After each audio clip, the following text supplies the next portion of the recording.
మనం పాటలు పాడుకున్నాం. మరియు మిగిలినటువంటి సమయంలో మరి దేవుని యొక్క మెల్లని స్వరం విని మన ఆత్మీయ జీవితానికి కావాల్సినటువంటి మాటలతో మనం పురికొల్పబడి హెచ్చరించబడి ముందుకు కొనసాగునట్లుగా దేవుడు తన ఆత్మ దయచేయనట్లుగా మనం దేవుని వైపు చూద్దాం. పరిశుద్ధ గ్రంథం నుంచి నిర్గమాకాండం 33వ అధ్యాయం. నిర్గమాకాండం 33వ అధ్యాయం 73వ పేజ్. పాత నిబంధనలో 73వ పేజ్. 33వ అధ్యాయం 7 నుంచి 11 వరకు ఉన్నటువంటి వచనాలు చదువుకుందాం.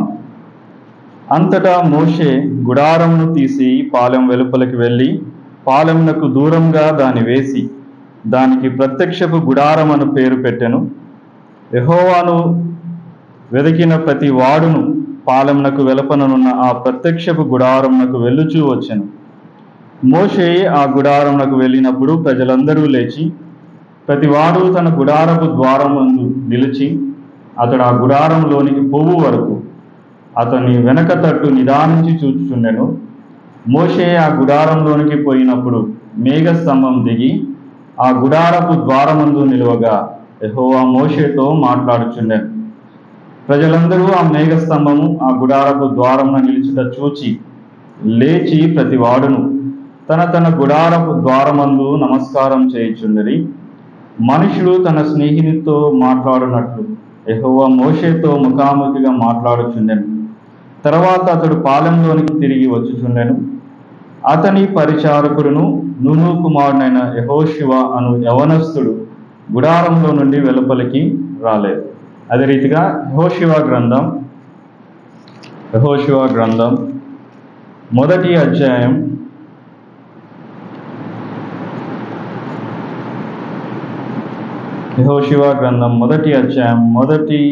7 వచనాలు చదువుకుందాం.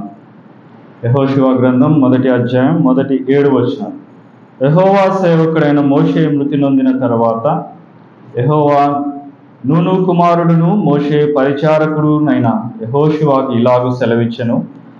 నా సేవకుడైన మోషే మృతి నొందెను కాబట్టి నీవు లేచి నీవును ఈ జనులందరూ ఈ యోర్దాను నది దాటి నేను ఇశ్రాయేలుకి ఇచ్చుచున్న దేశమునకు వెళ్ళుడి. నేను మోషేతో చెప్పినట్లు మీరు అడుగుపెట్టు ప్రతి స్థలమును మీకు ఇచ్చుచున్నాను. అరణ్యమున ఈ లెబానోను మొదలుకొని మహానది అయిన యూఫ్రటీస్ నది వరకు హిత్తీయుల దేశమందయు పడమట మహాసముద్రం వరకును మీకు సరిహద్దు. నీవు బ్రతుకు దినములన్నిటిను ఏ మనుష్యుడును నీ ఎదుట నిలవలేక ఉండును. నేను మోషేకు తోడైండినట్లు నీకును తోడైందును. నిన్ను విడువను, నిన్ను ఎడబాయను. నిబ్బరం కలిగి ధైర్యంగా నుండుము. వారికిచ్చేదనని నేను వారి పితలతో ప్రమాణం చేసిన ఈ దేశమును నిశ్చయముగా నీవు ఈ ప్రజల స్వాధీనం చేసేదు. అయితే నీవు నిబ్బరం కలిగి జాగ్రత్త పడి బహుధైర్యంగా నుండి నా సేవకుడైన మోషే నీకు ఆజ్ఞాపించిన ధర్మశాస్త్రం అంతటి చొప్పున చేయవలెను. నీవు నడుచు ప్రతి మార్గమున చక్కగా ప్రవర్తించినట్లు నీవు దాని నుండి కుడికి కానీ ఎడమకు కానీ తొలగకూడదు. దేవుని ఆత్మ నడిపింపు కోసం చిన్న మాట ప్రార్థన చేసుకుందాం. మహోన్నతుడా, మహిమగల మా పరిశుద్ధ తండ్రి, కృపగల దేవా, మీకు స్తోత్రం చెల్లిస్తున్నాం. వినమంతి క్షేమం దయచేశారు అని నా ప్రభా. మరి ఉదయకాలం నుంచి ప్రతి పనిపాటల్లో, ప్రయాణాల్లో, ఉద్యోగాల్లో ఇచ్చినటువంటి క్షేమం నెమ్మదిని బట్టి మీకు స్తోత్రం. కొద్ది సమయం మీతో సహవాసం చేయడానికి మీ సన్నిధికి చేరి వచ్చాం. అవునా నా ప్రభా, చేరి వచ్చిన ప్రియులందరినీ బట్టి మీకు స్తోత్రం చెల్లిస్తున్నాం. ఎవరెవరు ఏ అవసరతలు అక్కర్లు ఉన్నాయో మాకు తెలియదు, కానీ అన్నీ ఎరిగినటువంటి వారు మీరే. ప్రతి ఒక్కరిని కావాల్సినటువంటి సహాయం మీకు దయచేయండి. అవునా నా ప్రభా, మరి చదువుకున్నటువంటి లేఖనాలు మీరు మాకు విరిచి వడ్డించండి. నిలబడినటువంటి నేను నిష్ప్రయోజకుడిని, జ్ఞానం లేనటువంటి వాడిని. మీ చేరి వచ్చినటువంటి మీ ప్రజల యొక్క సమయాన్ని నేను వ్యర్థపరిచేవాడిని కాకుండా నన్ను కట్టడి చేసి మీ ఆత్మతో నడిపించి మహిమ పొందమని మా ప్రభువును రక్షకుడైనటువంటి యేసుక్రీస్తు వారి దివ్యనామమున స్తుతించి ప్రార్థిస్తున్నాం తండ్రి. సహోదరి సహోదరులారా, మనం చదువుకున్నటువంటి యొక్క లేఖన భాగం మనం బాగా ఎరిగినటువంటి వారమే కదా. కానీ మరొకసారి మన గమనాల్లోకి వాటిని తెచ్చుకొని మరి దేవుని యొక్క ఉద్దేశాలు, దేవుని యొక్క స్వరం మనం విని మన ఆత్మీయ జీవితంలో ముందుకు కొనసాగుదాం. ఇక్కడ మనకు మొదటిగా నిర్గమాకాండంలో చదువుకున్నటువంటి సందర్భం మనం ఎరిగినటువంటి వారమే. అక్కడ మోషే గుడారం తీసి పాలెం వెలుపలికి వెళ్ళి పాలెమునకు దూరంగా ప్రత్యక్షపు గుడారం వేసినట్లుగా మనం చూస్తున్నాం. ఆ ప్రత్యక్షపు గుడారానికి యెహోవాను వెతికేటువంటి ప్రతి ఒక్కరూ ఆ పాలెంలో నుంచి అక్కడికి వెళ్తున్నట్లుగా, ఆ గుడారంలోకి వెళ్తున్నట్లుగా మనం చూస్తున్నాం. అయితే 8వ వచనంలో మోషే ఆ గుడారంలోకి వెళ్ళినప్పుడు ఆ జనులందరూ వారు ఏం చేస్తున్నారు అని అంటే, ఆ గుడార ద్వారం ముందు నిలిచి ఆ గుడారంలోనికి పోయే వరకు అతని వెనుక తట్టు, అంటే మోషే పోయేంత వరకు వారు చూస్తున్నట్లుగా మనం చూస్తున్నాం. ఆ తర్వాత మోషే ఆ గుడారంలోకి పోయినప్పుడు మేఘస్తంభం దిగి ఆ గుడారపు ద్వారం నిలువగా యెహోవా మోషేతో మాట్లాడుతున్నటువంటి అనుభవం మనం గమనిస్తున్నాం. తర్వాత ఆ ప్రజలందరూ వారు ఏం చేస్తున్నారంటే, ఆ మేఘస్తంభం ఆ గుడార ద్వారం నిలుచుట చూచి లేచి ప్రతి ఒక్కడు తన తన గుడార ద్వారమందు నమస్కారం చేస్తున్నట్లుగా చూస్తున్నాం. అదే 11వ వచనంలో చూస్తే మనుష్యుడు తన ఫ్రెండ్తో ఏ రీతిగా మాట్లాడతాడో, ఒక మానవుడు తన స్నేహితునితో ఏ రీతిగా మాట్లాడతాడో, యెహోవా మోషేతో ముఖాముఖిగా అట్లా మాట్లాడేటువంటి అనుభవం మనం చూస్తున్నాం. అదే రీతిగా చివరి 2 లైన్లో అక్కడ ఒక వ్యక్తి, మరొక క్యారెక్టర్ మనం చూస్తున్నాం. అతను యెహోషువ అని. అక్కడ మోషేతో పాటు ఉన్నట్లుగా, మోషే బయటికి వచ్చినప్పటికీ ఆ గుడారంలో తాను ఉన్నట్లుగా మనం గమనిస్తున్నాం. ఇది టూకీగా మనం మరి చదువుకున్నటువంటి సందర్భంలోను ఒక ప్రత్యక్ష గుడారాన్ని ఏర్పాటు చేశాడు మోషే. ఆ ప్రత్యక్షపు గుడారం యొక్క కారణం లేదంటే అవసరత ఏమిటి అంటే, యెహోవాను వెతికేటువంటి వారు అందులోకి వెళ్తున్నారు, యెహోవాను వెతుకుతున్నారు, లేదంటే ఆయనతో మాట్లాడుతున్నారు, వస్తున్నారు. జనులందరూ వెళ్తున్నారు, తర్వాత మోషే కూడా వెళ్తున్నాడు. అక్కడ ఇంకొక వ్యక్తి ఎవరు, యెహోషువ కూడా వెళ్తున్నాడు. వీరు ప్రత్యక్ష గుడారంలోకి వెళ్ళి దేవుని వెతుకుతున్నట్లుగా మనం చూస్తున్నాం. అయితే ఈ ప్రత్యక్షపు గుడారం ఇంగ్లీష్లో టెంట్ ఆఫ్ మీటింగ్ అంటారు. అంటే దేవుడితో కలిసేటువంటి ప్రాంతం, దేవుడితో సహవాసం చేసేటువంటి ప్రదేశం, ఇది ప్రత్యక్షపు గుడారం. ఇది ఎక్కడ ఉంది అంట, ఎక్కడ వేశాడు మోషే? ఇది పాలెము వెలుపల. అంటే పాలెం అంటే ఊరు బయట కదా, ఒక ఊరి బయట ప్రత్యక్షపు గుడారం వేసినట్లుగా మనం చూస్తున్నాం. టూకీగా మనకు సమయాన్ని బట్టి త్వరగా దాటి వెళ్దాం. అంటే ఇది ఊరికి బయట ఉండాలి, అంటే లోకానికి బయట ఉండాలి, లోకంలో ఉండకూడదు, లోకానికి దూరంగా ఉండాలి. అలా ఒక ప్రత్యేకింపబడినటువంటి ప్రదేశం కదా, దేవుని మందిరం అలాంటిది. ప్రత్యేకింపబడినటువంటి ప్రదేశం ఇది, ప్రత్యేకమైనటువంటి స్థలం ఇది, పరిశుద్ధ స్థలం ఇది.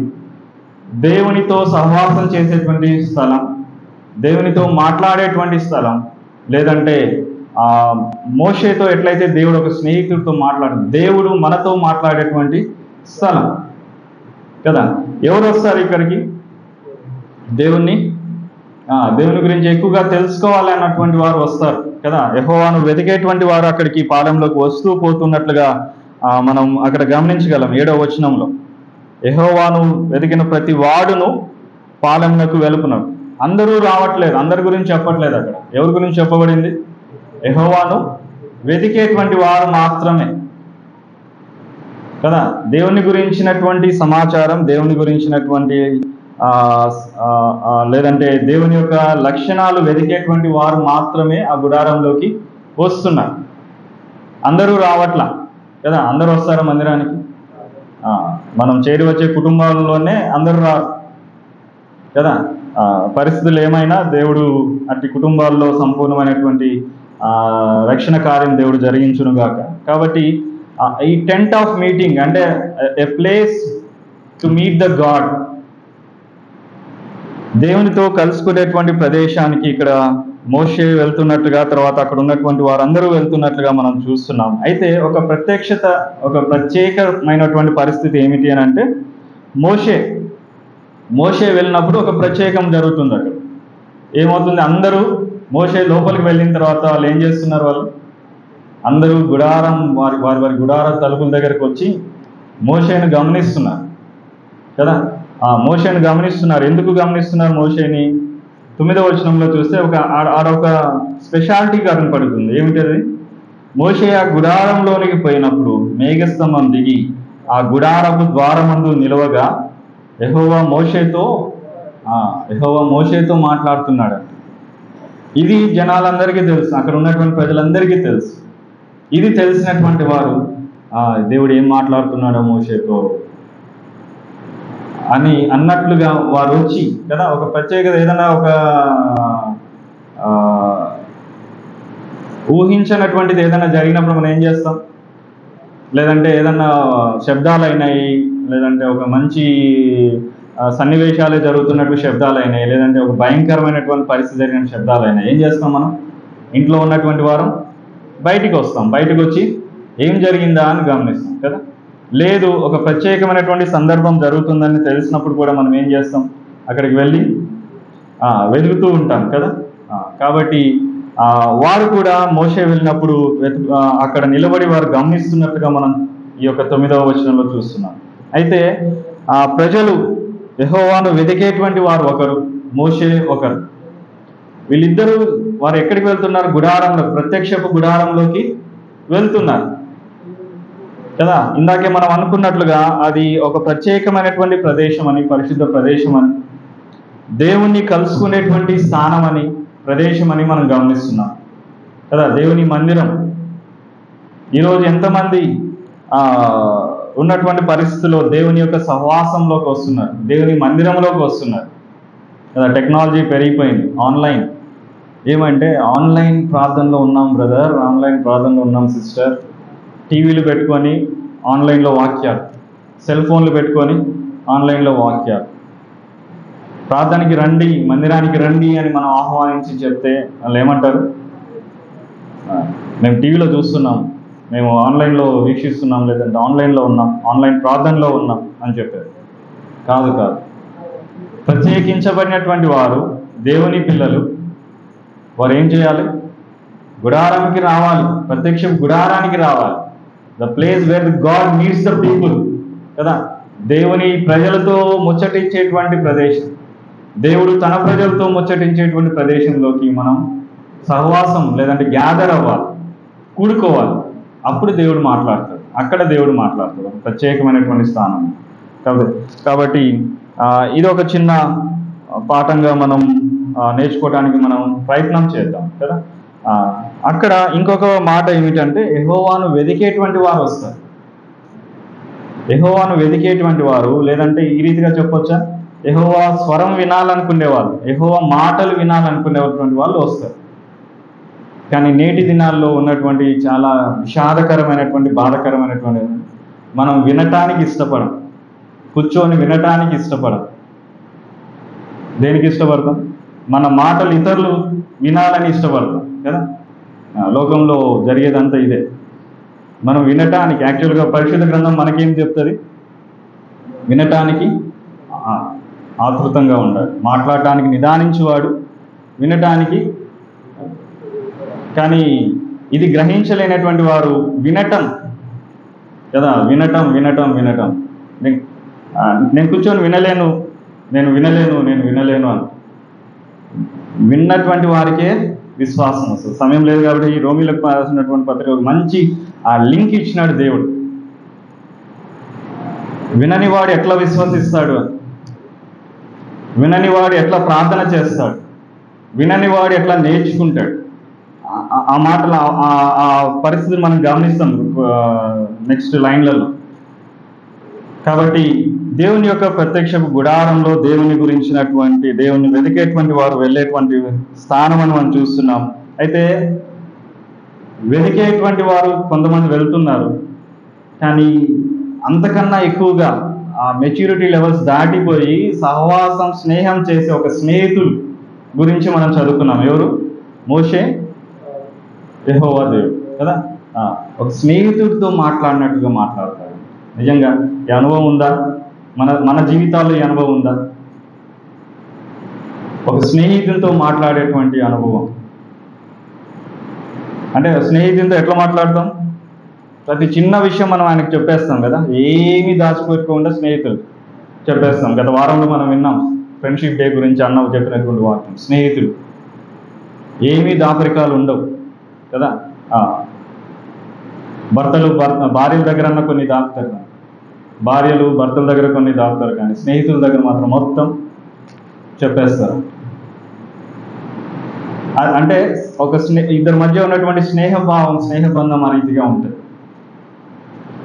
ఆ రీతిగా ఒక మనుష్యుడితో తన స్నేహితునితో మాట్లాడినట్లుగా యెహోవా మోషేతో ముఖాముఖిగా మాట్లాడుచుండెను అని మనం చూస్తున్నాం, గమనిస్తున్నాం.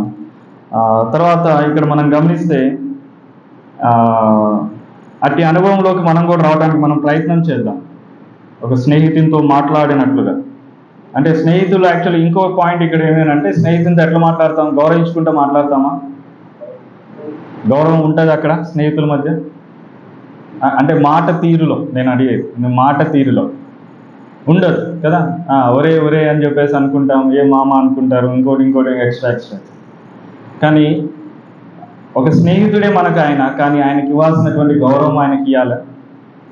ఆ మాట తీరులో కూడా, ప్రవర్తన తీరులో కూడా ఇస్తూ ఆయన గౌరవాన్ని మనం కాపాడుతూ, ఆయన గౌరవాన్ని మనం ఇస్తూ, ఆ స్నేహపూర్వకంగా మనం ఆయనతో సంభాషణ చేయాలి. ఆయన కూడా అది ఇష్టపడతాడు, ఆయన కూడా మనతో ఆ రీతిగానే మాట్లాడతాడు. అయితే ఈ యొక్క సాయంకాలం వేళలో మరి మోషే అనుభవాలు కాదు, కానీ ఈ 11వ వచనంలో ఉన్నటువంటి చివరి లైన్లో ఒక వ్యక్తి కనపడుతున్నాడు. ఎవరు అక్కడ?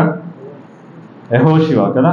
యెహోషువ గురించి, ఆ యెహోషువ అనుభవాలు కొన్ని టూకీగా సమయాన్ని బట్టి త్వరగా మీ ముందుకు ఉంచి నేను దాటి వెళ్తాను.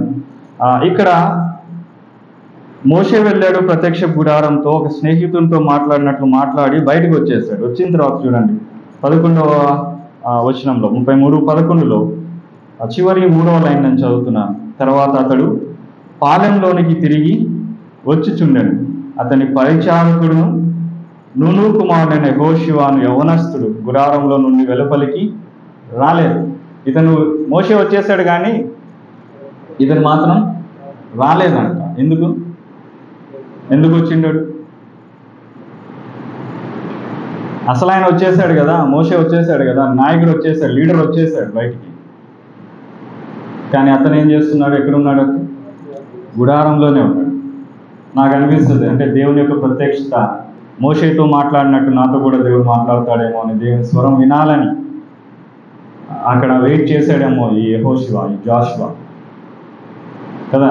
అదొక అనుభవం. ఇక్కడ మనం నేర్చుకోవాల్సినటువంటి పాఠం ఏమిటంటే, దేవుని మందిరానికి వచ్చాడు మోషే, వచ్చాడు, దేవుని సంభాషణ అయిపోయింది, మోషే బయటకు వచ్చేసాడు. మనం కూడా వస్తున్నాం మందిరానికి, దేవుడు మనతో మాట్లాడుతున్నాడు. మన మీద నాయకులుగా ఉన్నటువంటి వారు, పెద్దవారు మందిరం నుంచి బయటికి వెళ్ళిపోయిన తర్వాత మనం ఏం చేస్తున్నాం? వారికన్నా ముందే వెళ్ళిపోతున్నాం. ఒకసారి ఆలోచన చేసుకుందాం. నా వరకు నేను ప్రశ్నించుకున్నటువంటి ప్రశ్న ఇది. ఫర్ ఎగ్జాంపుల్, ఇంకా అర్థమయ్యే రీతిగా చెప్తా. యేసురత్న మన వాక్యం చెప్పినాడు, అయిపోయింది, అంతా అయిపోయింది, వందనాలు చెప్పుకున్నారు, కూడికి అయిపోయింది, టాటా బాయ్, అన్న వెళ్ళిపోయినారు. అన్న వెళ్ళిపోయిన తర్వాత మనం ఎక్కడ ఉంటున్నాం? సరి చేయాల్సినటువంటి పనులు ఉన్నాయి, సర్దాల్సినటువంటి పనులు ఉన్నాయి, చేయాల్సినటువంటి పరిచర్య ఉంది. ఇక్కడ ఏమని రాయబడింది యెహోషువ గురించి? అతను పరిచారకుడు, అతని పరిచారకుడు, మోషే పరిచారకుడు. మోషే పరిచారకుడు అంటే ఇంకా అర్థమయ్యే భాషలో క్షమించండి, మోషే పరిచారకుడు అంటే ఎవరితో ఉండాలా?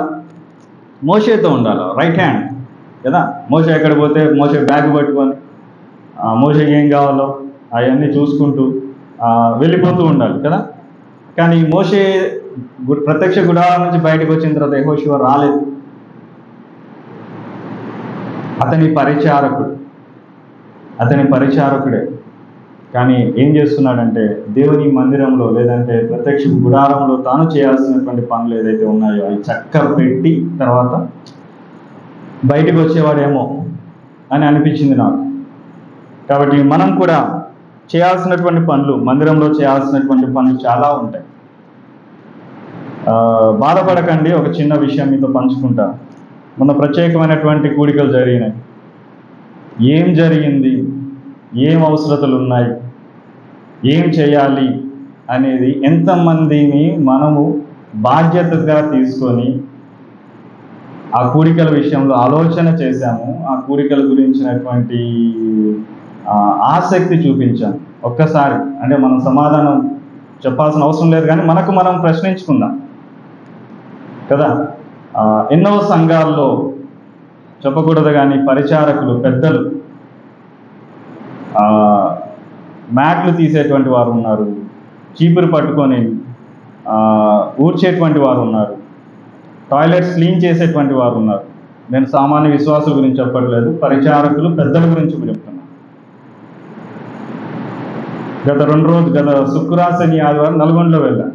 నల్గొండలో అక్కడ దేవుని పని ప్రారంభించి 25 సంవత్సరాలు అయినటువంటి సందర్భంలో సిల్వర్ జూబ్లీ సెలబ్రేషన్స్ అక్కడ వారు పెట్టుకున్నారు, ప్రత్యేకమైనటువంటి కూడిక.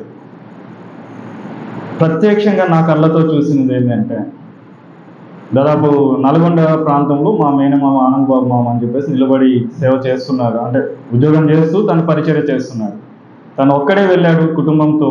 ఈరోజు వాళ్ళు స్థానికంగా ఒక 80 మంది ఉంటారు నల్గొండలో, కానీ చుట్టుపక్కల 4-5 గ్రామాల్లో, మనకు చుట్టూ ఎట్లయితే ఆకెపాడు ఉందో, నల్లపురెడ్డిపల్లి ఎట్లా ఉందో, ఈ చుట్టుపక్కల గ్రామాల్లో బాగా ఇంటీరియర్ దాదాపు 20-25 కిలోమీటర్లు 30 కిలోమీటర్లు పైనే ఉంటాయి కొన్ని గ్రామాలు. అక్కడ సేవ భయంకరంగా జరుగుతూ ఉంది. ఆ ప్రతి ప్రదేశంలో సేవకులు ఉన్నారు. అక్కడ ఉన్నటువంటి నల్గొండ సంఘ పెద్దలు సేవకులే ప్రతిదీ చూసుకున్నారు. వాటర్ దగ్గర నుంచి, నీళ్లు తెచ్చే దగ్గర నుంచి, టాయిలెట్స్ క్లీన్ చేసే దగ్గర నుంచి, వడ్డించే దగ్గర నుంచి ఏ యవనస్తులు లేరు. అంత దూరం ఎందుకు? కడపకి వెళ్తే పరిచారకులే. యవనస్తులు దేనికి ఉపయోగించాలో దానికి ఉపయోగిస్తారు, దేనికి చేయాలో చేస్తారు. పరిచారకులు ఎందుకు అని అంటే, తర్వాత మనకు తెలుసు, తర్వాత మనం చదువుకున్నటువంటి యెహోషువ గ్రంథంలో మనం చదువుకున్నాడు కదా, ఇక్కడ మోషే పరిచారకుడు ఏమయ్యాడు? అక్కడ నాయకుడయ్యాడు. మోషే తర్వాత నాయకుడు. మనం నాయకులం కావాలంటే ఏం చేయాలా? పరిచర్య చేయాలి. పరిచర్య చేయకుండా నేను నాయకుడిని అవుతాను, నేను అది ఇది అని అంటే దేవుని యొక్క చిత్తం అది కానే కాదు. మనం నేర్చుకోవాలి. మనం నేర్చుకుంటే ఆ నాయకత్వాన్ని దేవుడు అప్పగిస్తాడు.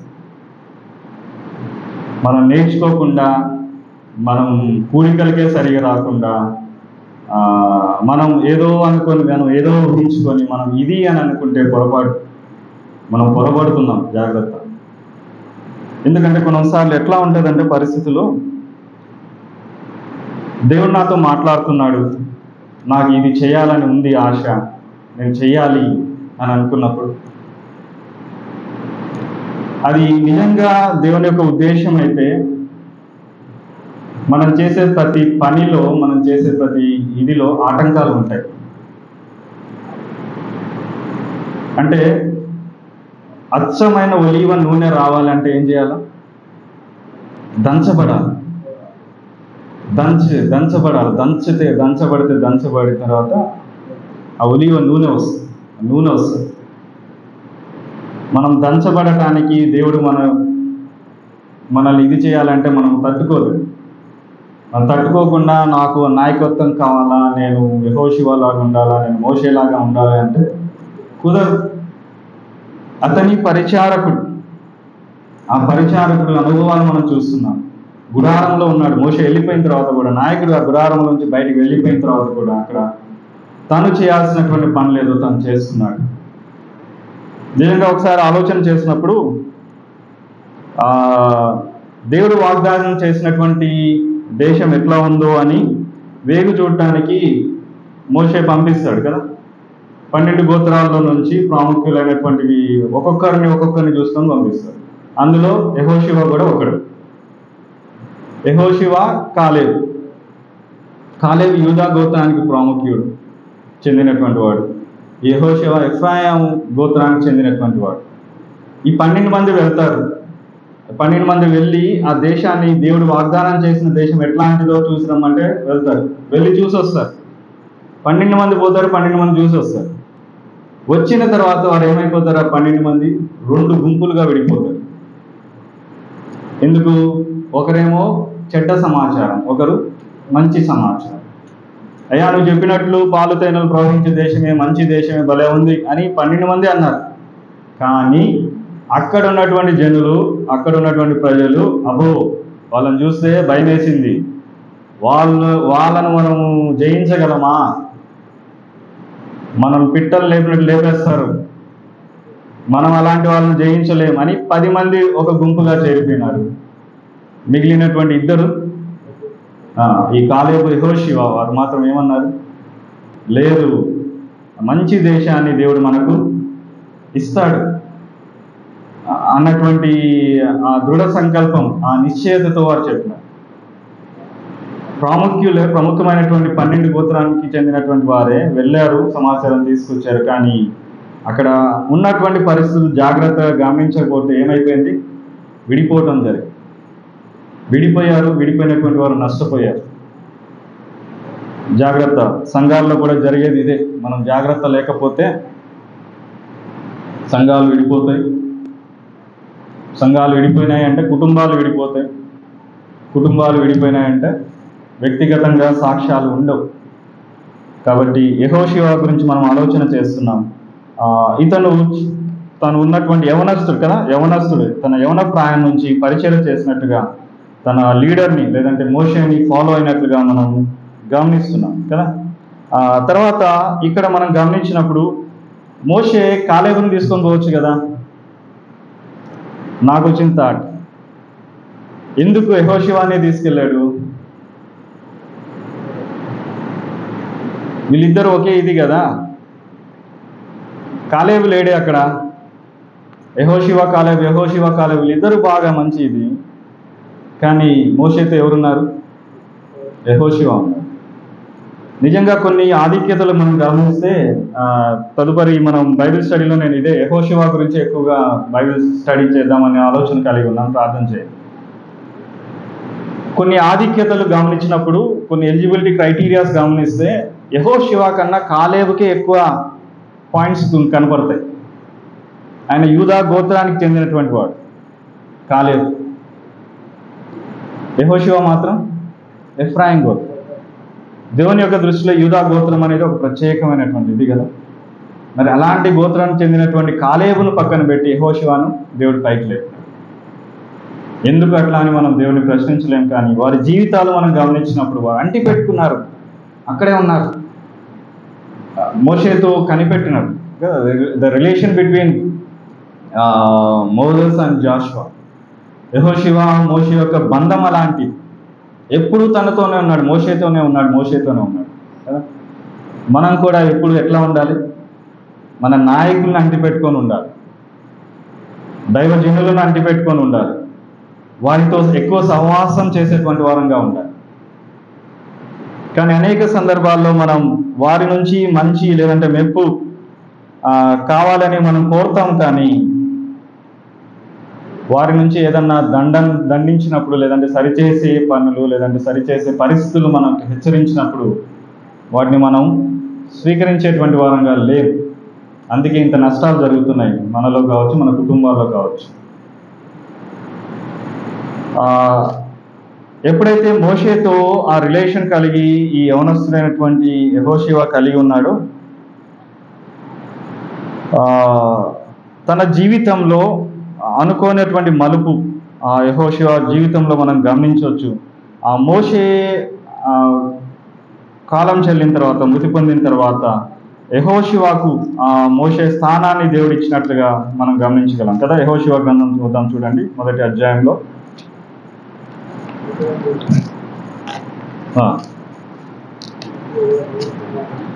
యెహోవా సేవకుడైన మోషే మృతి నొందిన తర్వాత యెహోవా నూను కుమారుడును మోషే పరిచారకుడునైనా, ఇందాక చదువుకున్నాం, మోషే పరిచారకుడు. ఇక్కడ యెహోషువ గ్రంథంలో కూడా మొదటిగా రాయబడమే మోషే పరిచారకుడైన యెహోషువకు ఇలాగు సెలవు, నా సేవకుడైన మోషే మృతి నొందిన కాబట్టి నీవు లేచి, నీవును ఈ జనులందరూ ఈ యోర్దాను నది దాటి నేను ఇజ్రాయేళ్లకు ఇచ్చున్న దేశమునకు వెళ్ళుడి. మోషే మీ లీడర్ చనిపోయాడయ్యా. సో లీడర్ చనిపోతే ఎవరు నెక్స్ట్ ఎవరు రావాలి ముందు? కాలేబు యెహోషువ వచ్చి పోట్లాడుకోవాలి కదా. నేనుంటాను. చాలా సంఘాల్లో జరుగుతున్నది కూడా ఇదే. నేనుండాలా, లేదంటే నువ్వు ఉండు అని ఇతరులను ప్రోత్సహించేవాళ్ళు. దేవుడు ఉండాలో దేవుడు ఏర్పాటు చేస్తాడు, దేవుడు ఆ రీతిగా నడిపిస్తాడు. మనం అనుకుంటే కాదు కదా, మనుషులం మనం అనుకుంటే మాత్రం అది కానే కాదు. కాబట్టి ఈ యెహోషువ ఎందుకు యెహోషువకి ఇంత లీడర్షిప్ ఇచ్చాడు అన్నటువంటి కొన్ని క్వాలిటీస్, కొన్ని ఆధిక్యతలు, యెహోషువలో ఉన్నటువంటి ఆధిక్యతలు మనం గమనించుకొని మనం ముందుకు కొనసాగుదాం. మొదటిగా మనం గమనించినప్పుడు అతడు ఏమై ఉన్నాడు? అతడు పరిచారకుడిగా ఉన్నాడు. పరిచారకుడిని దేవుడు ఏం చేశాడు? నాయకుడిగా చేశాడు. మనం నాయకుడిగా కావాలి అని అనుకుంటే దేవుడు చేయడు. దేవుని దృష్టిలో మనం ఉంటే, పరిచర్య చేస్తూ ఉంటే, దేవుని యొక్క పని చేస్తూ ఉంటే, సంఘంలో ఉన్నటువంటి పనులు మనం పురుగొలుకొని లేదంటే కల్పించుకొని కదా. చాలా సందర్భాల్లో మనం ఊరికి ఒక మాట అనేస్తాం, అన్న చెప్పలేదు, బ్రదర్ చెప్పలేదు, సిస్టర్ చెప్పలేదు ఆ పని చేయాలని. దేవుని సంఘం పట్ల, దేవుని గుడారం పట్ల, దేవుని యొక్క మీటింగ్ ప్లేస్ పట్ల మనం ఆసక్తిగా ఉన్నప్పుడు మనమే కల్పించుకుంటాం, మనమే అడుగుతాం, ఏం అవసరతలు ఉన్నాయని మనం గుర్తెరుగుతాం చూసి. అలాంటి మనసుల్ని, అలాంటి మనుషుల్ని దేవుడు నాయకులుగా చేస్తారు. మనం అనుకుంటే కాదు కదా. కాబట్టి ఈ విషయంలో జాగ్రత్త పడదాం. ధైర్యంగా చెప్తాను, నేనైతే ధైర్యంగా చెప్తా. నాన్న చనిపోయిన తర్వాత పొద్దుటూరు స్థానిక సంఘంలో చాలా మంది దగ్గరికి వచ్చి, నాన్న చనిపోయినాడునా, ఇంక నువ్వే ఇంత ప్రయాసపడినాడు నాన్న, ఇంక నువ్వే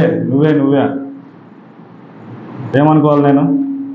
నిజమే కదా, ఎంత కష్టపడి చేసినాడు మా నాన్న, ఎంత ప్రయాసపడినాడు. ఆ థాటే రానిలేదు. వాళ్ళకి చెప్పిన ఇది వంశపారంపరంగా వచ్చేటువంటి పని కాదు. నాన్న ఉన్నప్పుడే ఆల్రెడీ ఒక సేవకుని తీసుకొచ్చి పెట్టారు. దైవ సేవకుడు స్వామినాథం అన్న అక్కడ ఉన్నాడు. సఖ్యమైతే మనం ఆయనకు సహకారులుగా ఉందాం, మనం సహాయం చేద్దాం. అంతేకాని మీ నాన్న అంటే కాదు. వ్యక్తిగతంగా వచ్చేటువంటి పరిస్థితులు కాదు, లేదంటే ఇది చేసే పరిస్థితులు కాదు. కాబట్టి దేవుడు మనల్ని ఎక్కడ వాడుకోవాలనుకుంటాడు అక్కడ వాడుకుంటాడు అని ఆ రోజు నుంచి ముందు వరుసలో కూర్చోవలసినటువంటి నేను ముందు నుంచి వెనక్కి వెళ్ళిపోయినా. కావాలని టయానికి లేటుగా వెళ్ళటం. ఏమి అంటే జనాల్లో కొంచెం సాగర్ సరిలేడు కదా అని కనీసం ఇదన్నా ఇంటెన్షన్ ఇప్పిద్దాం వాళ్ళకు అని, అంతేగాని దేవుని మందిరం పట్ల అశ్రద్ధాన్ని కాదు. కాబట్టి పొరపాటుతాం. కొన్నిసార్లు ఏం చేస్తామంటే నువ్వే అని కొంతమంది మనల్ని ఇది చేసేటువంటి వారు ఉంటారు. జాగ్రత్త పడతాం, తొందరపడకూడదు. దేవుడు ఎక్కడ నిలబెట్టాలనుకున్నా, నిజంగా దేవుడు వాడుకోవాలంటే ఎక్కడైనా వాడుకుంటాడు, ఏ రీతిగా అయినా వాడుకుంటాడు కదా. కాబట్టి ఆ రీతిగా ఉండటానికి మనం ప్రయత్నం చేద్దాం. పరిచారకుడిగా ఉన్నటువంటి యెహోషువ, ఇక్కడ యెహోషువ గ్రంథంలో ఒక మాట చూద్దాం. చూడండి, 15వ అధ్యాయంలో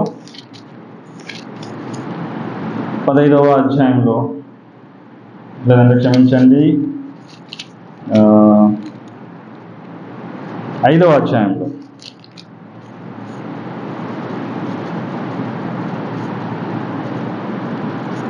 ఒకటి యెహోషువలో ఉన్నటువంటి ఆధిక్యత ఏమిటి అంటే పరిచారకుడు పరిచర్య చేశాడు. మరొక ఆధిక్యత మనం గమనిద్దాం యెహోషువ జీవితంలో నుంచి. 5వ అధ్యాయం 13 నుంచి ఉన్నటువంటి వచనాలు చదువుతున్నాను. యెహోషువ యెరికో ప్రాంతంలో ఉన్నప్పుడు అతడు కన్నులెత్తి చూడగా దూసిన కత్తి చేత పట్టుకొని ఉన్న ఒకడు అతని ఎదుట నిలిచి ఉండెను. యెహోషువ అతని వద్దకు వెళ్ళి, నీవు మా పక్షంగా నున్నవాడవా, మా విరోధుల పక్షంగా నున్నవాడవా అని అడుగగా అతడు, కాదు, యెహోవా సేనాధిపతిగా నేను వచ్చి ఉన్నాననెను. యెహోషువ నేల మటుకు సాగిలపడి నమస్కారం చేసి, నా ఏలినవాడ తన దాసునికి సెలవిచ్చినదేమని అడిగాడు. అందుకు యెహోవా, సేనాధిపతి, నీవు నిలిచి ఉన్న ఈ స్థలము పరిశుద్ధమైనది, నీ పాద రక్షకులను తీసివేయమని యెహోషువతో చెప్పగా యెహోషువ అలాగూ చేశాడు. యెహోషువ యెరికో ప్రాంతంలో ఉన్నప్పుడు ఆయన కళ్ళెత్తి చూస్తే అక్కడ ఎవరు కనపడ్డారంట? దూసిన కత్తి, అంటే కత్తి దూసి చేతి పట్టుకున్న ఒకరు కనపడ్డారు. వెళ్ళి యెహోషువ వెళ్ళి అతను అడుగుతున్నాను, మా పక్షంగా ఉన్నవారా విరోధుల పక్షంగా ఉన్నవారు, మా సైడా ఎనిమి సైడా అని అడిగినప్పుడు అతను ఏం చెప్పాడు? యెహోవా సేనాధిపతిగా నేను వచ్చి ఉన్నాను అంటే వచ్చిన వారు ఎవరు? యెహోవా సేనాధిపతి అని వచ్చి చెప్తూ కింద వచనం నాకు బాగా నచ్చినటువంటి వచనం. ఆ మాట ఏమిటి అని అంటే, అందుకు యెహోవా సేనాధిపతి నీవు నిలిచిన ఈ స్థలము,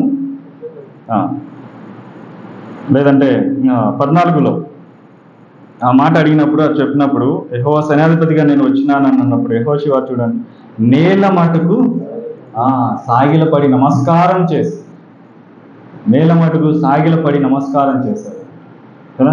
ఈయన మనసు ఎలాంటిది కదా, దీన మనసు. యెహోవాకు సంబంధించినటువంటి సేనాధిపతి వచ్చాడు అని తన ఎదుట ఉన్నారు అని అన్నప్పుడు తను చేసినటువంటి పని ఏమిటి అని అంటే, అవునా మోషే తర్వాత నేనే ఏ చెప్పు అని చెప్పేసి అడగల కదా. ఏం సమాచారం తీసుకొచ్చినావు అని చెప్పి అడగల. ఏం చేశాడు? సాష్టాంగ నమస్కారం చేసి, అయ్యా నీ దాసునికి ఏం సెలవిస్తావు, ఏం సెలవించడానికి వచ్చావు చెప్పు, వింటాను అని అన్న కదా. వినటం. దేవుడు మనల్ని వాడుకోవాలంటే మనం వినాలి. సరి చేసుకోవాల్సిన ఏదైనా ఉంటే సరి చేసుకోవాలి. ఇక్కడ ఈ అనుభవం మనం చూస్తున్నాం. రెండో అనుభవం చూస్తున్నప్పుడు యెహోషువకు అనుభవం నేల మటుకు సాగిలపడి నమస్కారం చేసిన ఏలినవాడు తన దాసుని సెలవిచ్చింది ఏమని అడిగాను. అందుకు యెహోవా సేనాధిపతి ఏమంటున్నాడు?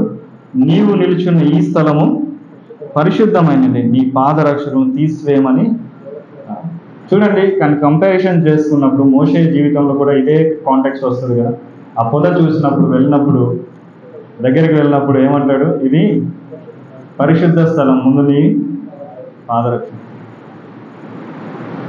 దేవుని యొక్క దృష్టిలో మనం ఉంటే, దేవుని పని కోసం దేవుడు నిజంగా మనల్ని వాడుకోవాలి అని అనుకుంటే, దైవజనులు లేదంటే దేవుని సేవకులు వారు చేసేటువంటి పని, మనం చేసేటువంటి పనిలో కొన్ని రియాలిటీస్ ఉంటాయి, అంటే రిలేషన్స్ ఉంటాయి, కనెక్షన్ ఉంటుంది. మన ఎదుట మాదిరిగా మనం అనుకునేటువంటి దైవజనులు వారు చేసేటువంటి పని, వారు చేసినటువంటి పని మనం చేసేటువంటి పనులకు కొంచెం అనుసంధానం ఉండాలి. అనుసంధానం ఉన్నప్పుడు మనం దేవుని యొక్క ఇదిలో ట్రాక్లో ఉన్నామని మనకు అర్థమైపోతుంది, ఆ సహవాసంలో ఉన్నామని అర్థమైపోతుంది. అప్పుడు దేవుడు మనల్ని ఎక్కడ వాడుకోవాలో, ఏ స్థానంలో పెట్టాలో, ఎక్కడ పెట్టాలో దేవుడు పెడతాడు. అది రెండవ అనుభవం. అంటే తన యొక్క దీన మనస్సు మనం గమనించు. అహంకారం లేదు అతనికి. యెహోషువకు అహంకారమే లేనేలేదు. కానీ మంచి యుద్ధాన్ని నేర్పరి యెహోషువ యుద్ధాలు బాగా చేసేటువంటి వాడు కదా, అగ్రెసివ్గా చేసేటువంటి వాడు అని మనం చూస్తున్నాం. ఇదే రీతిగా మరొక మాట నిర్గమకాండంలో యెహోషువ గురించి 3వ విషయం మనం గమనిద్దాం. నిర్గమకాండం 17వ అధ్యాయం. నిర్గమకాండం 17వ అధ్యాయం.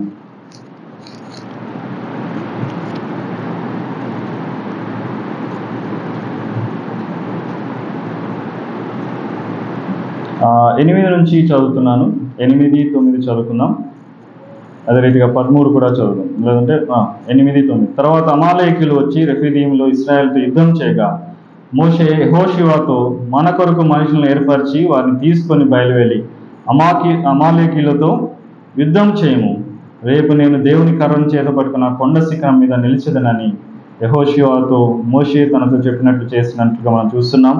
అలాగే 13వ వచనంలో చూస్తాం. అట్లు యెహోషువ కత్తివాడి చేత అమాలేకు రాజును అతని జనులను గెలిచాడు. జయశాలిగా ఉన్నాడు కదా, విజయ వీరుడుగా ఉన్నాడు. ఎవరు? యెహోషువ కదా. అమాలేకులు వీళ్ళు శరీరానుసారులు, కానీ ఆత్మానుసారుడైనటువంటి యెహోషువ ఈ శరీరానుసారుల మీద, రాజు మీద, జనుల మీద గెలిచినటువంటి అనుభవం మనం చూస్తున్నాం. పరిచర్య చేసే అనుభవం చూసాం, దీని మనసు కలిగేటువంటి అనుభవం చూసాం. ఇక్కడ ఆత్మానుసారంగా ఉన్నట్లుగా మనం చూస్తున్నాం. అందుకే రోమిలకు రాసినటువంటి పత్రికలో ఒక మాట ఉంది, చూడండి. రోమిలకు రాసినటువంటి పత్రిక 8వ అధ్యాయం 5వ వచనంలో గమనిస్తే, రోమా 8:5,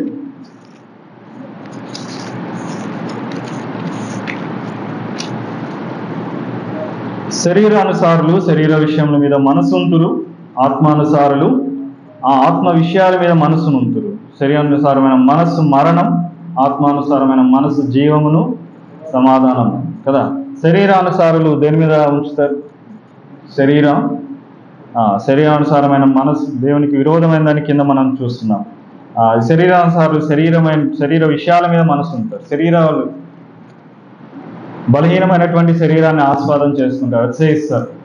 నేనంటే ఏమనుకున్నావు, నాకు మించినోడు ఉన్నాడా, నాకులాగా ప్రార్థన చేసినోడు ఉన్నాడు, నాలాగా విశ్వాసం ఉన్నాడు, నాలాగా వాక్యం చెప్పేటువంటి వారు ఉన్నారా? ఇదంతా ఎవరు? నేను నేను నేను అని అంటే నేను అనుకున్నది ఏమైపోయింది, బట్ మన కింద దోసేసినాడు. అందరికన్నా పై స్థానంలో ఉంటాను, నాకు మించి ఎవరికి ఎలిజిబిలిటీ లేదు, నాకు మించి ఇంకెవరికి ఇది లేదు అనుకున్న వాళ్ళని ఏం చేశాడు దేవుడు? యెహోషువలో అది కనపడదు అసలు. ఆ శరీరానుసారం కనపడదు. అందుకే మోషే, నువ్వు వెళ్ళు, నువ్వు యుద్ధం చేయాలి, యుద్ధం చేస్తూ ఉండు, నేను వెనకల ఉండి నీకోసం నేను ప్రార్థన చేస్తూ ఉంటాను.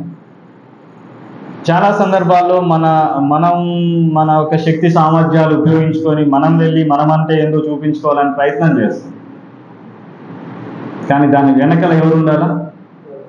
ప్రార్థన వీరులు ఉండాలా. ప్రార్థన చేసేటువంటి దైవ సేవకులు, దైవజనులు మనకు సపోర్ట్ ఉండాలి. ఆ సహకారం, ఆ సహాయం లేకుండా నేనంటే ఎందుకు చూపించుకుంటానంటే చూపించుకోవచ్చు కొంతకాలమే, ఆ తర్వాత అడ్రస్లు ఉన్నాం. చిన్నప్పటి నుండి నేను చూసాను, ఎంతోమంది ఇట్లా విర్రవేగినారు, అడ్రస్ లేదు, మందిరాలకు కూడా రాని, ఆదివారాలకు కూడా రానేటువంటి పరిస్థితుల్లో వాళ్ళు ఉన్నారు. వారి గురించి నెగిటివ్గా మాట్లాడటం కాదు, కానీ ఒక హెచ్చరిక, మనల్ని మనం సరి చేసుకుందాం, మనం జాగ్రత్తగా ఉందాం. సో యెహోషువ పరిచారకుడు, యెహోషువ దీన మనసు కలిగినటువంటి వాడు. ఇదే యెహోషువ ఎలాంటి వాడు? ఆత్మానుసారుడిగా మనం చూస్తున్నాం. అదే సంఖ్యాకాండంలో మరొక మాట చూద్దాం, చూడండి. సంఖ్యాకాండం 14వ అధ్యాయం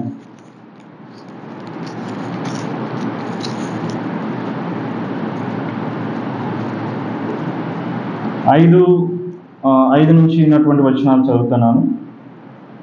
5, 6 కింద వచనాలు కూడా చదువుకుందాం. మోషే అహరోనులు ఇశ్రాయేలు సర్వ సమాజం సంఘం ఎదుట సాగిలపడిరి.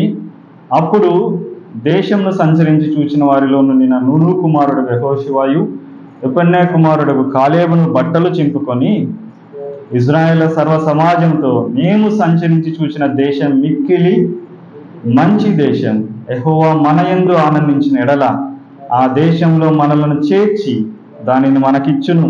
అది పాలు తేనెలు ప్రవహించు దేశం. మెట్టుకు మీరు యెహోవా మీద తిరగబడకుడి, ఆ దేశ ప్రజలకు భయపడకుడి, వారు మనకు ఆహారం అగుదురు, వారి నీడ వారి మీద నుండి తొలగిపోను. యెహోవా మనకు తోడై ఉన్నాడు, వారికి భయపడకుడు అంటే ఆ సర్వ సమాజం వారిని రాళ్లతో కొట్టి చంపవాలనగా, ప్రత్యక్షపు గుడారంలో యెహోవా మహిమ ఇశ్రాయేలుకు అందరికీ. ఇందాకే చెప్పారు, 12 మంది వెళ్ళారు, 12 మంది సమాచారం తీసుకొచ్చారు. ఆ పై వచనాల్లో చదివితే అసలు ఈ అరణ్యంలో మేము ఎందుకు చావలేదు, మమ్మల్ని ఎందుకు తీసుకొచ్చారో, ఈ కత్తివాదం అనుకోవాలన్నా అని చదివి ఇది అవుతారు. అందుకు యెహోషువ కాలేబు వాళ్ళిద్దరు ఏం చేస్తారంటే, అక్కడ ప్రజలందరి ముందు సాగిల పడతారు, బట్టలు చింపుకొని. అంటే ఎంత వేదనతో వారు, అరే ఏంది మీరు వారిని చూస్తున్నారా, వారిని భయపడుతున్నారా, అలా అని దేవుని మీద సనుగుతున్నారా, దేవుని నాయకుడి మీద సనుగుతున్నారా అని చెప్పేసి ఆ బాధతో యెహోషువ కాలేబు బట్టలు చింపుకొని ఏమంటున్నారు, వాళ్ళు ఒక అభయహస్తం ఇస్తున్నారు కదా. దేవుడు వాగ్దానం చేశాడు, అయితే వారు ఒక కండిషన్ చెప్పాడు. అక్కడ ఏమన్నాడు 8వ వచనంలో, యెహోవా మన యందు ఆనందించిన ఎడల ఆ దేశంలో మనలను చేర్చి దానిని మనకిచ్చును. ఎప్పుడు ఇస్తాడు? యెహోవా మన యందు ఆనందించు. మనకున్నటువంటి క్రైటీరియాస్ గురించి, మనకున్నటువంటి ఆధిక్యతల గురించి, మనకున్నటువంటి నైపుణ్యాల గురించి మనం ఆనందించకుండా యెహోవా యందు ఆనందిస్తే అప్పుడు ఏం చేస్తాడు? ఆయన వాగ్దానం చేసినది ఇస్తాడు. కాబట్టి ఆయనలో మనం ఆనందిద్దాం, ఆయనలో మనం సంతోషిద్దాం, ఆయనను సంతోష పెడదాం. ఆయన ఏదైతే వాగ్దానం చేశాడో నాకు, నీకు, ఆ వాగ్దానాన్ని నెరవేర్చేటువంటి వాడు కదా. అంత విశ్వాసాన్ని యెహోషువ అక్కడ చూపిస్తున్నట్లుగా మనం చూస్తున్నాం.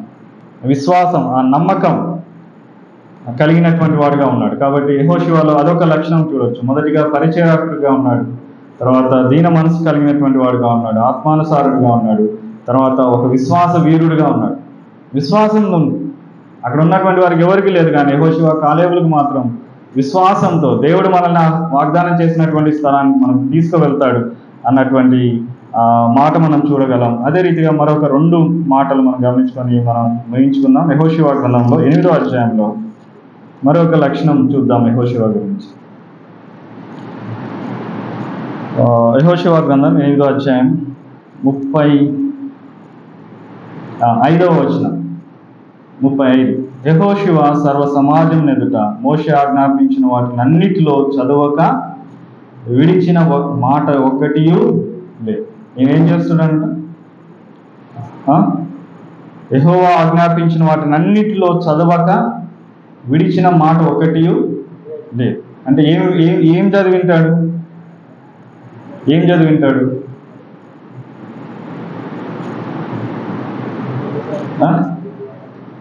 ఏమి ఇచ్చిపోయినాడు మోషే దేవుని ద్వారా? ధర్మశాస్త్రాన్ని ఇచ్చిపోయినాడు, దేవుని వాక్యాన్ని ఇచ్చిపోయినాడు. అంటే ఈయన ఎలాంటి వాడు?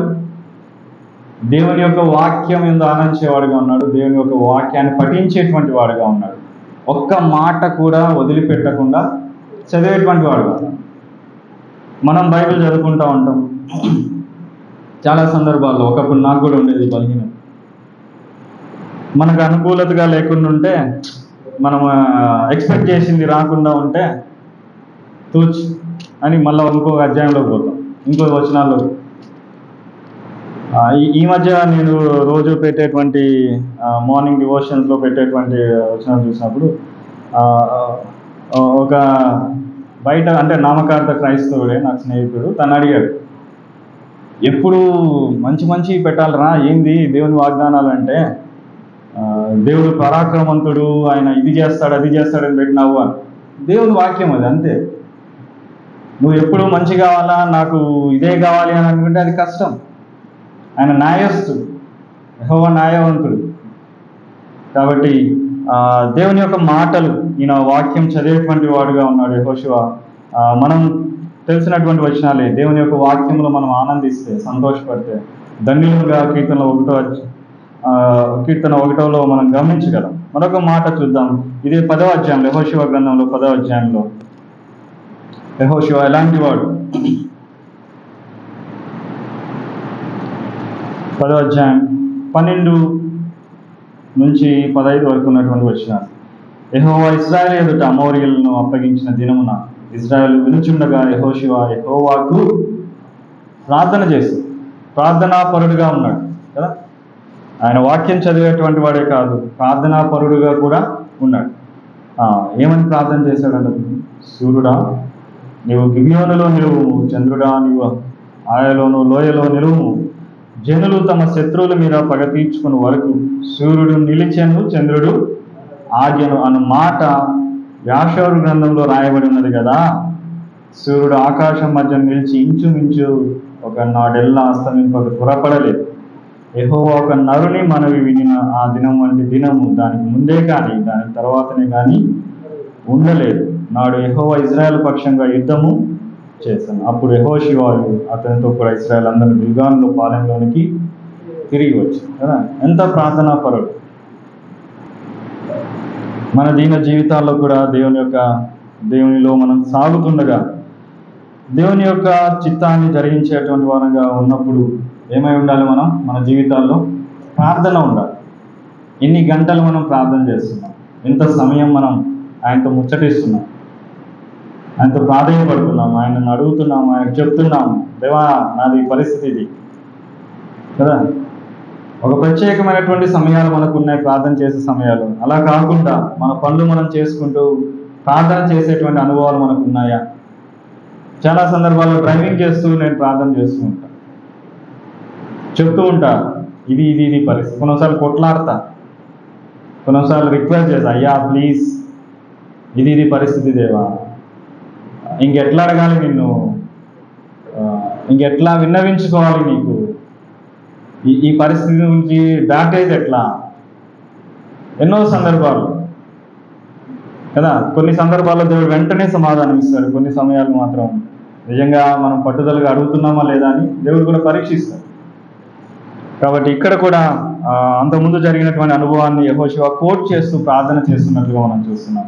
ఆ విశ్వాసం లేదంటే ఆ పట్టుదల కలిగినటువంటి ప్రార్థనా వీరులంగా మనం కూడా ఉండాలని ఈ యొక్క సాయంకాలం మనం హెచ్చరించబడుతున్నాం. కాబట్టి యెహోషువలో ఉన్నటువంటి ఈ యొక్క లక్షణాలు మనం గమనిస్తే అతను ఒక పరిచారకుడిగా ఉన్నాడు, అతను ఒక దీన మనస్కుడిగా ఉన్నాడు, అతను ఒక ఆత్మానుసారుడిగా ఉన్నాడు, అతను ఒక మంచి విశ్వాసిగా, అంటే దేవుడు చేసినటువంటి వాగ్దానం నెరవేర్చుతాడు అన్న దృఢ నిశ్చయం కలిగినటువంటి వ్యక్తిగా ఉన్నాడు మనం చూస్తున్నాం. దేవుని యొక్క వాక్యాన్ని చదివేటువంటి వాడుగా ఉన్నాడు. అంత మాత్రమే కాకుండా అతను ఒక ప్రార్థన వీరుడిగా ఉన్నాడు. ఇందును బట్టి యెహోషువను ఒక నాయకుడిగా దేవుడు నిలబెట్టాడు. అంత ఆ బాధ్యత అప్పగించాడు. ఇజ్రాయెల్ ప్రజల్ని లీడ్ చేసుకుంటూ మోషే ఆగిపోయిన తర్వాత మిగతాది ఆ వాగ్దాన దేశం చేరేంత వరకు తీసుకుపోవడం అనేది సామాన్యమైనటువంటి విషయం కాదు. అలాంటి బాధ్యత అప్పగించినప్పుడు యెహోషువ దాన్ని నెరవేర్చినటువంటి వాడుగా ఉన్నాడు. మరొక చిన్న మాట మనం చూడండి. సంఖ్యాకాండం చివరిగా ఈ మాట చూసుకొని మనం ముగించుకుందాం. సంఖ్యాకాండం 27వ అధ్యాయంలో 27వ అధ్యాయంలో 17 నుంచి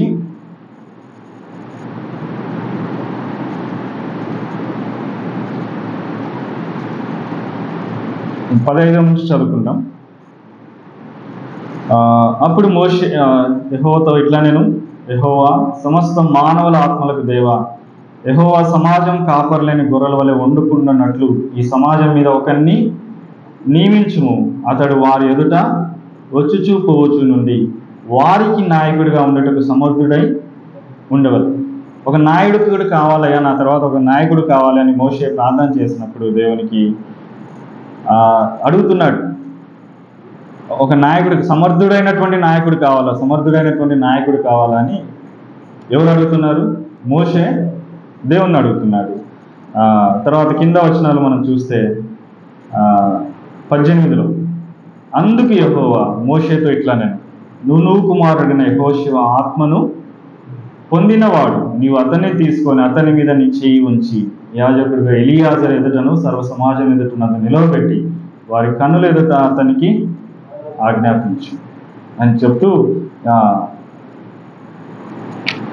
ఇక్కడ నాకు నచ్చిన మాట ఏమిటి అంటే, నా పరిచారకుడు ఉన్నాడే, నాతోనే ఎప్పుడు ఉంటాడు. ఎందుకంటే సీనాయి పర్వతం మీద కూడా మోషే వెళ్ళినప్పుడు యెహోషువనే వెళ్ళేది తనతో కూడా. కొన్ని కనెక్షన్స్, బంధాలు చూసినప్పుడు చాలా దగ్గరగా ఉంటాయి మోషే యెహోషువ. అప్పుడు మోషే చెప్పొచ్చు కదా, అయ్యా నా తర్వాత నా ఫాలోవర్ ఉన్నాడు కదా, నా పరిచారకుడు ఉన్నాడు కదా, సో అండ్ సో XYZ పేర్లు, ఇతన్ని పెట్టేసేయి అని చెప్పొచ్చు కదా మోషే. కానీ మోషే ఆ పని చేయలేదు. ఆత్మీయుడైనటువంటి మోషే ఏమన్నాడు? దేవా, నువ్వే ఒక సమర్థుడైనటువంటి నాయకుడిని ఎన్నుకో, నువ్వే ఎన్నుకో, మనిషిగా నేను చెప్పడం కాదు అన్నప్పుడు దేవుడు మోషేకి రికమెండ్ చేస్తున్నాడు. ఏమని? ఆత్మను పొందినటువంటి వాడు ఉన్నాడు, యెహోషువ ఉన్నాడు. సో యెహోషువని ఎలియాజరుని పిలిపించి అతన్ని ఇది చేసేసి అప్పగించేయి అని చెప్పేసి చెప్తున్నాడు. ఈ మాట మాట్లాడినప్పుడు నేను ఇందాక చెప్పినటువంటి మాట ఒకటి నాకు గమనాల్లోకి వచ్చింది. ఈ మోషేకి పిల్లలు లేరా? కుమారులే కదా, 2 కుమారులు. మరి మోషే తర్వాత వాళ్ళని వాడుకోవచ్చు కదా, వాళ్ళని రికమెండ్ చేయొచ్చు కదా. సరే, మోషేకి లేదా అనుభవం, మోషేకి లేదా మనసు, దేవుడే చెప్పొచ్చు కదా, నువ్వు ఇంత చేసినావు, ఇన్ని కష్టాలు పడ్డావు, నా ప్రజల్ని ఐగుప్తు నుంచి బయటికి తీసుకురావడానికి ఇంత నడిపించినావు, సో నీ తర్వాత నీ తర్వాత నీ కుమారులైనటువంటి వారిని నేను ఎన్నుకుంటాను కదా. ఇద్దరు కుమారులు ఉన్నారు కదా, ఇద్దరు కుమారులు నిర్గమాకాండం 18లో మనం గమనించుకోవచ్చు. ఇద్దరు కుమారులు గెర్షోము 18 నిర్గమాకాండం 18వ అధ్యాయంలో మనం అక్కడ గమనించినప్పుడు 3-4 వచనాల్లో చూస్తాం. అక్కడ ఒకనికి గెర్షోము అని పేరు పెట్టాను, తర్వాత ఇంకొకనికి ఎలియేజర్ అని పెట్టాను. ఎలియేజర్ ఉన్నాడు, గెర్షోము ఉన్నాడు. వాళ్ళిద్దరినీ తప్పించి, అంటే ఇది వంశపారంపరమైనటువంటిది కాదు ఈ పని అని చెప్పేసి వాళ్ళిద్దరినీ కాకుండా ఎవరిని, యెహోషువని తీసుకొచ్చి ముందు పెట్టినట్టుగా మనం చూస్తున్నాం. కాబట్టి మానవులంగా మనం అనేక విషయాలు ఆలోచన చేస్తాం. వారిలో ఉన్నటువంటి ఆధిక్యత ఏంది, నాలో లేనటువంటి ఆధిక్యత ఏంది, నేనెందుకు ఉండకూడదు, నేనెందుకు చేయకూడదు అని ఇది చేసినప్పుడు ఇవన్నీ కదా దాదాపు ప్రత్యక్ష గుడారం నుంచి మనం చూస్తూ వచ్చినాం. అంటి పెట్టుకొని కదా దేవుని పని చేయాలి అని అంటే ఏం చేయాలా? సంఘాన్ని అంటిపెట్టుకోవాలి, సంఘంతో ఉండాలి, సంఘ సహవాసం కలిగి ఉండాలి. A to Z ఏమేమి జరుగుతున్నాయి సంఘంలో, ఏమున్నాయి, ఏమి లేవు, ఏం చేయాలి, ఫర్దర్గా ఈ సంఘం నుంచి ఏం పరిచయాలు చేయబడతాయి అని A to Z ఇన్ఫర్మేషన్ మనకు ఉన్నప్పుడు, యెహోషువ లాంటి మనస్సు మనకు కలిగి ఉన్నప్పుడు, యెహోషువ లాంటి దీన మనస్సు, యెహోషువ లాంటి విశ్వాసం, యెహోషువ లాంటి వాక్యానుసారమైనటువంటి మనస్సు, ఆత్మానుసారమైనటువంటి మనస్సు, ఆ ప్రార్థనా జీవితం మనకున్నప్పుడు దేవుడే మనల్ని లేపుతాడు, దేవుడే మనల్ని వాడుకుంటాడు. అంటే సంఘాల్లో నాయకులుగా ఉండాలన్నటువంటి వారు ఉద్దేశించి కాదు నేను ఈ యొక్క సందేశాన్ని చెప్తాను. మన కుటుంబాలు కట్టుకోవాలి. ముందు మన కుటుంబాల్లో మనం నాయకులుగా ఉండాలి. మన కుటుంబాల్లో నాయకులుగా లేకుండా మనము లోకమంతా వెళ్ళాలంటే కాదు. ఏమన్నారు? ముందు ఇంట గెలిచి మళ్ళీ రచ్చగెలిచమన్నారు కదా. ఇల్లు చక్కబెట్టుకోవాలి, మన కుటుంబాలు చక్కబెట్టుకోవాలి, మన కుటుంబాలు ఆత్మీయంగా ఉండాలి. అప్పుడు మనం ఆత్మీయంగా మనం ఉంటాం, అనేకులకు ప్రయోజనకరంగా ఉంటాం. చాలా సంఘాల్లో అలాంటి కుటుంబాలు, లేదంటే అలాంటి యవనస్తులను, అలాంటి మధ్య వయసు కలిగినటువంటి వారు, అలాంటి వృద్ధాప్య వయసు కలిగినటువంటి వారు, అయ్యా నీలో ఆసక్తి మేము గమనించాం అని సంఘాలు సిఫారసు చేసి, నువ్వు దైవ సేవకుడిగా వెళ్ళు, నువ్వు సేవకుడిగా ఉండు, నువ్వు చెయ్యి పని అని ఇక్కడ చేస్తావా లేదంటే ఇంకొక చోట వెళ్తావా, వెళ్ళి చెయ్యి అని సంఘం గుర్తించి, మనం రోమిలకు అపోస్తలుడైన పౌలు అదే రాస్తాడనమాట. తిమోతి పరిచర్య చేస్తూ ఉంటే, పౌలు దగ్గర పరిచర్య చేస్తున్నటువంటి వారు ఎవరినైనా తీసుకుని బైబిల్లో పరిచర్య చేయకుండా నాయకుడు కాలేదు, పని చేయకుండా ఒక స్థానంలోకి రాలేదు ఎవరు. మనం పని చేయడానికి ఇష్టపడం, మన శరీరాలు వంచాం, మన మనసు వంచాం. మనం ఒక ఇదిలో కనపడాలి అని అంటే, ఫర్ ఎగ్జాంపుల్ అర్థమయ్యేదానికి చెప్తాను. నా గురించి 10 మంది చెప్పాలి, కానీ నా గురించి నేను చెప్పుకోకూడదు. అంతే, సింపుల్ లాజిక్. దేవుని గ్రంథంలో నుంచి ఉన్నటువంటి లాజిక్ ఏంటి అంటే, అయ్యా యెహోషువ వచ్చి నేనుంటాను అన్నాడా? కాలేబు వచ్చి నేనుంటానని అన్నాడా? లేదు. వాళ్ళు మంచి సమాచారం తెచ్చారు, మంచి ఇదిగానే ఉన్నారు, కానీ వాళ్ళు ఎప్పుడే కనుక కాంపీట్ కాలేదు. కానీ దేవుడే ఎన్నుకున్నాడు, దేవుడే చూపిస్తాడు. దేవుని రికమెండేషన్ కావాలి మనకు, మనుషుల రికమెండేషన్లు కాదు. కాబట్టి ఈ రాత్రి కాలంలో ఆ రీతిగా ఉండటానికి దేవుని యొక్క ఆత్మ మనకు సహాయం చేయం కాక కొద్దిగా ఆలస్యమైంది, దయతో క్షమించండి. మనం ప్రార్థన చేసుకొని మనం కూడిక మనం ముగించుకుందాం. మహోన్నతుడా, మహిగల మా పరిశుద్ధ తండ్రి, మీకు స్తోత్రం చెల్లిస్తున్నాం. ఉదయకాలం ఇచ్చినటువంటి సమయాన్ని బట్టి మీకు క్షమించండి. సాయంకాలం మీ సన్నిధిలో ఈ రీతిగా గడపడానికి ఇచ్చినటువంటి సమయాన్ని బట్టి మీకు స్తోత్రం చెల్లిస్తున్నాం. నాన్న, యెహోషువ జీవితంలో నుంచి మాతో మాట్లాడారు. అవునా నా ప్రభువా, మరి యెహోషువ ఎలాంటి మనస్సు కలిగినటువంటి వాడో, ఎలాంటి వాడో మీరు మమ్మల్ని తీసుకొచ్చారు. అలాంటి అనుభవంలోకి మేము వెళ్ళడానికి, అలాంటి అనుభవంలో నుంచి మీ చేత ప్రభావ మేము గుర్తించబడటానికి సహాయం దయచేయమని ప్రార్థన చేస్తున్నాం. తోడు చూపించారు, ఆదుకోమని ప్రార్థన చేరవచ్చిన ప్రజలందరినీ బట్టి మీకు స్తోత్రం చెల్లిస్తున్నాం. తిరిగి ఎవరి గృహాలకు వారికి వెళ్ళాలి. అవునా నా ప్రభావ, క్షేమకరంగా వారి గృహాలు చేర్చమని ప్రార్థన చేస్తున్నాం. అనారోగ్యస్తులో ఉన్నటువంటి ప్రతి ఒక్కరిని మీరు గాయపడిన హస్తంతో ముట్టి స్వస్థపరచండి. ప్రత్యేకంగా సుబ్బరాయుడు తను కోవిడ్కి వెళ్ళాలి, మరి మెడికల్ టెస్ట్ కోసం ఇప్పుడు బయలుదేరి వెళ్తుండగా అవునా నా ప్రభావ మరి తన ప్రయాణంలో క్షేమం దయచేయండి. ఆ మెడికల్ టెస్ట్లో కావాల్సినటువంటి మీ యొక్క సహాయం దయచేయండి. మన టెస్ట్ పాస్ అవ్వడానికి తను కువైట్ వెళ్ళి తన అవసరతలు అవునా మరి మీరే తీర్చమని ప్రార్థన చేస్తున్నాం. ముఖ్యంగా తనకు కావాల్సిన సంపూర్ణమైనటువంటి రక్షణ దయచేయమని ప్రార్థన చేస్తున్నాం. మమ్మల్ని మీ దగ్గర హస్తాలకు అప్పచెప్పుకుంటూ రాత్రికాలం మేము కూడా ప్రభావ మరి ప్రయాణమై కడపకు వెళ్ళాలి. అవునా నా ప్రభావ మరి నా ఆరోగ్య విషయంలో కూడా మీకు సహాయం దయచేయమని మరొక సమయం ప్రభావ మేమందరం కలిసి ఈ రీతిగా ప్రభావ మీలో సంతోషించి మీరు ఆనందించే పర్యంతం వరకు మీ రెక్కల చాటును మమ్మల్ని కాచి కాపాడమని పెద్దలు వేసుకుని మన కోసం మరొకసారి మీకు సన్నిలో ప్రార్థన చేస్తున్నాం. ఉన్న ప్రతి బలహీనత మీ నామలు మీరు గర్తించి తీసివేయమని అవునా నా ప్రభావ మమ్మల్ని మీ దగ్గర హస్తాలకు అప్పచెప్పుకుంటూ మా ప్రభువును రక్షకుడు యేసుక్రీస్తు వారి దివ్య నామమున స్తుతించి ప్రార్థిస్తున్నాం తండ్రి. ఆమేన్.